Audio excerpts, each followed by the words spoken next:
무더위가 계속되고 있습니다. 이런 시기에는 차가운 빙수와 함께 시원시원한 저의 신제품 이야기를 듣는 게 좋죠. 그렇다고 해주세요. 아무튼 2025년 뜨거운 8월 주목할 만한 신제품들, 이번에는 어떤 것들이 있을까요? 한결같은 디몽크의 테크5 함께 보시죠.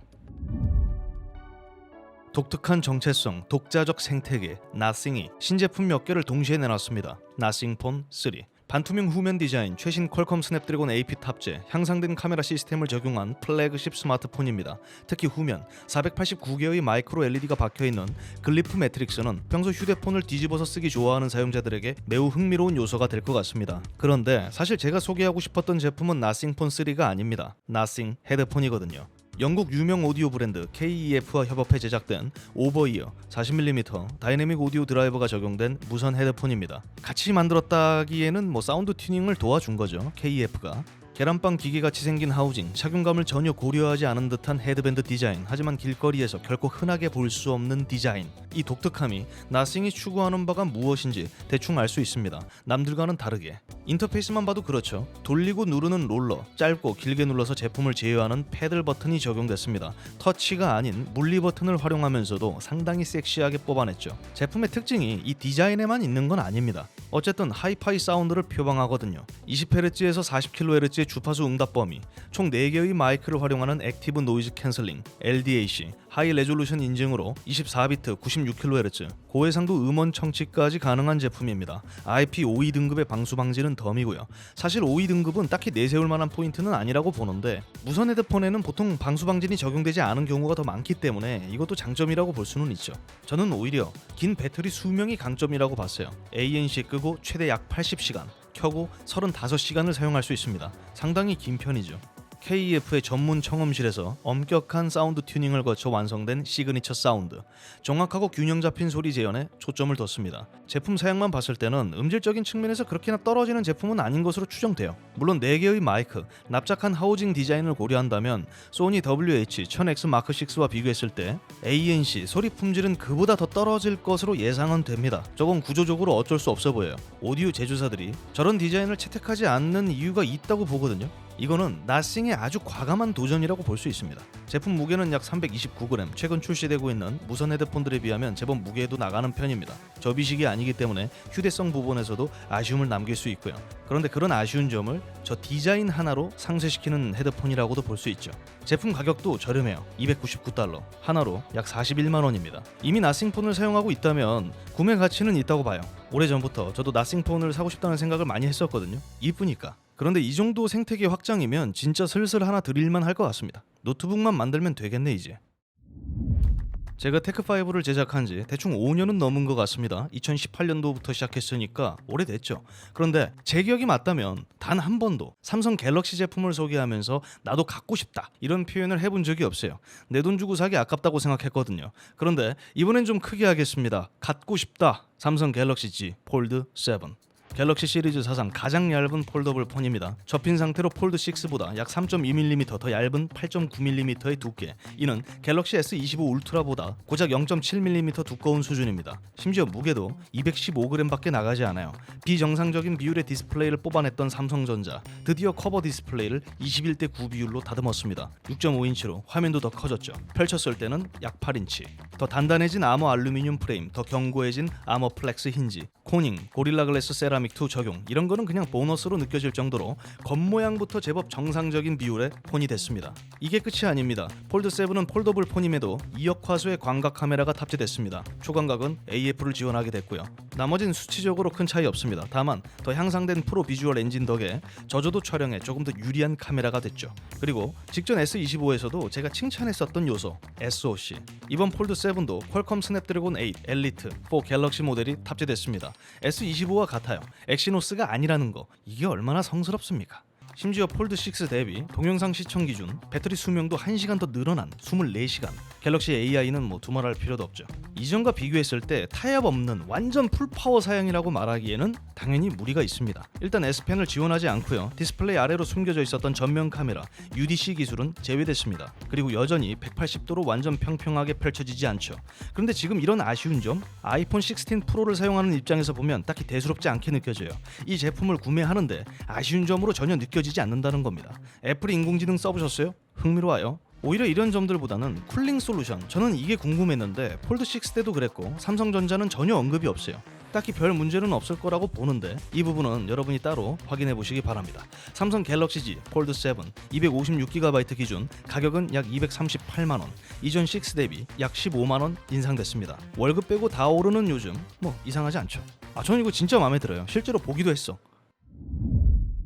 마케팅에 돈 쓰지 말고 제품이나 잘 만들어라, 이런 생각을 쉽게 내뱉는 분들 생각보다 많습니다. 그런 분들은 이런 제조사의 제품을 쓰는 게 좋아요. 제가 보기에는 그걸 아주 잘 실천하는 곳이거든요. 게임서, 게임 컨트롤러 제조사입니다. 공식 영상들이 하나같이 킹받아요. 엉성하죠. 하지만 그런 엉성한 오피셜 영상들과는 달리 제법 훌륭한 가성비로 실사용자들의 평가는 제법 긍정적입니다.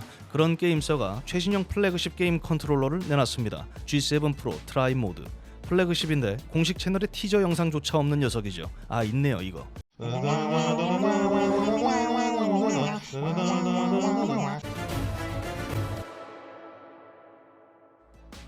엑스박스 유선, PC 유무선 연결, 동글을 활용한 2.4GHz 무선 연결, 모바일 장치 연결을 위한 블루투스까지 총 3가지 연결 방식을 지닌 제품입니다.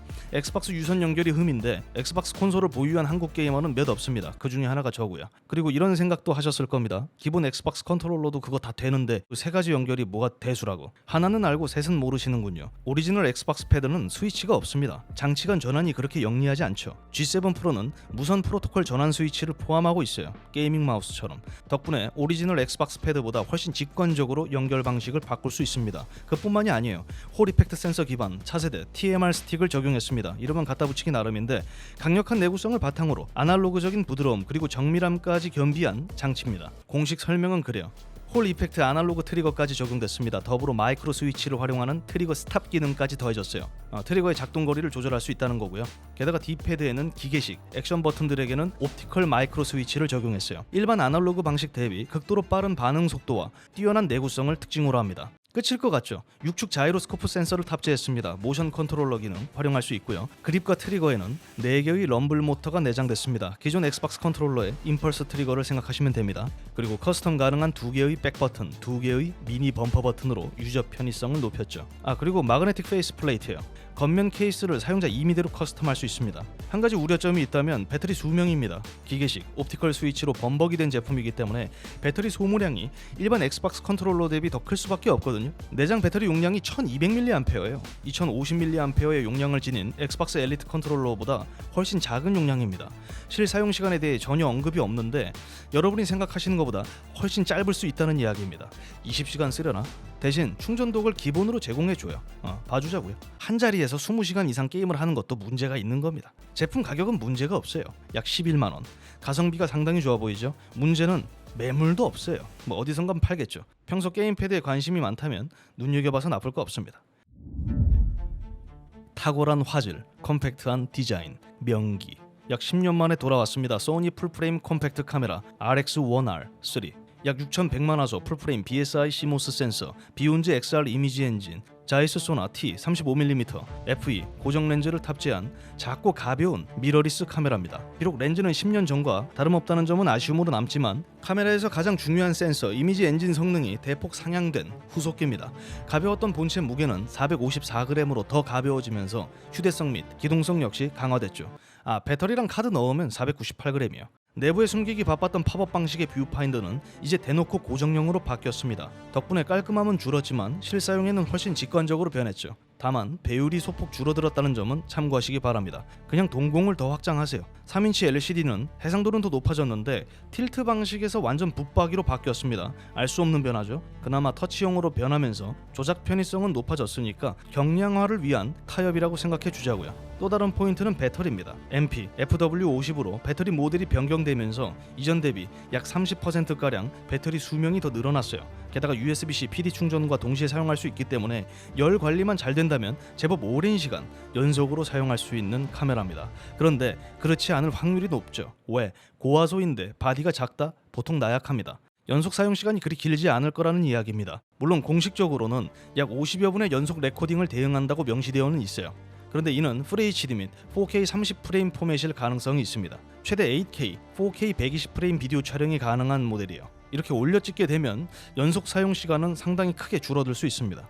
693개의 AF 포인트, 하이브리드 AF 시스템에 AI 기반 리얼타임 트래킹까지 추가해 이전 대비 훨씬 안정적이고 정확한 자동 초점 성능을 기대할 수 있게 됐습니다. 조그만한 놈이 진짜 많이 강해진 거예요. 참고로 연사 매수는 최대 5매입니다. 여전히 낮은 편에 속합니다. 하지만 EV -4.0 저조도 환경에서도 피사체를 감지한다는 점, 6100만 화소의 사진을 담아낼 수 있는 컴팩트 카메라라는 점을 감안하면 웃고 넘길 수 있습니다. 여전히 이렇게나 작고 강력한 풀프레임 바디 대안이 없습니다. 제품 가격은 5,099달러. 저도 놀랐어요. 제 착각이 아닙니다. 하나로 약 709만 원이에요. 700만 원을 거리낌 없이 지불할 수 있는 능력이 있다면 나쁠 건 없죠. 나쁜 건 손떨림 방지 기능이 없다는 겁니다. 사진기요. 이거는 없는 대안을 합리화하면서 찾아야 할 가격입니다. 이 가격이면 조금 극단적으로 말해서 라이카도 볼 수 있어요. 700만원짜리 보여드렸으니까 저렴한 거 하나 보여드리겠습니다. 상대적으로 저렴해요. 레이저의 신제품입니다. 여러분이 좋아할 만한 가벼운 대칭형 게이밍 마우스죠.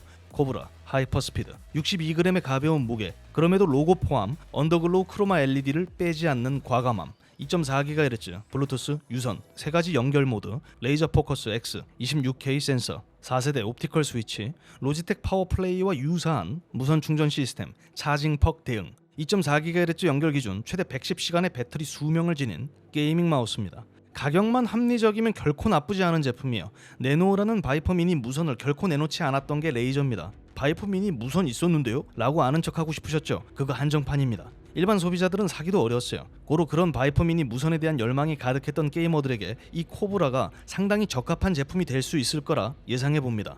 제품 가격은 99.99달러, 하나로 13만 9천 원부터 시작됩니다. 나머지는 옵션이에요. 마우스 충전독 40달러, 충전 퍽 20달러, 8K 하이퍼폴링 USB 동글 25달러. 그런데 여기서 한 가지 정확히 하면 충전독에 저런 것들 다 포함되어 있기 때문에 충전독이 포함된 패키지를 구매하면 됩니다. 이왕 사는 거 그렇게 사면 되죠. 바이퍼 미니 제 인생 마우스 중 하나였는데 그와 비슷한 느낌을 줄 것 같습니다. 저도 호감은 가요.